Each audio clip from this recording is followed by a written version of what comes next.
وده كان عصير الموز بالفراولة باللبن اهو، بالطريقة بتاعتي وبتاعتكم كلكم، بالطريقة السهلة الحلوة الجميلة.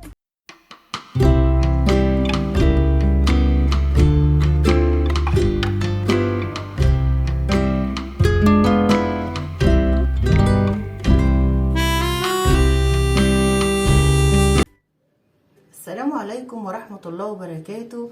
ازيكم يا حبايبي؟ عاملين ايه؟ وحشتوني جدا جدا جدا. ورجعت لكم النهاردة في فيديو جديد خفيف كده.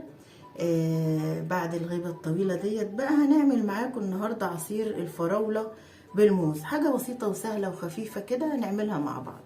طبعا كلنا عارفين المكونات ايه، فراولة وموز، وهنعملها باللبن طبعا وسكر. تمام. احنا طبعا غسلنا الفراولة كويس جدا جدا، وهنجيبها دلوقتي هنقطعها.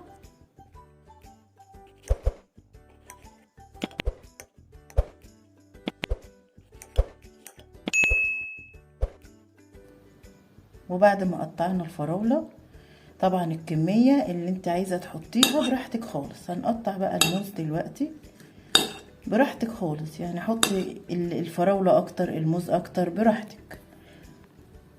انا حطيت هنا 3 موزات. تمام. وكده قطعتهم اهو.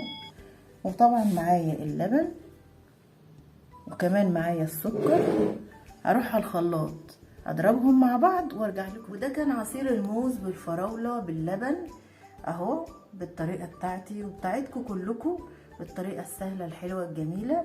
حبيت بس افكركم، يلا قومي بسرعة لو عندك فراولة في التلاجة او موز، يلا اعملي عصير بسرعة لولادك.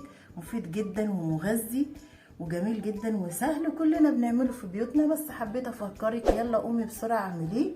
وده كان العصير باللبن بالموز بالفراولة اهو. نشوفكم ان شاء الله في فيديو تاني، والى اللقاء.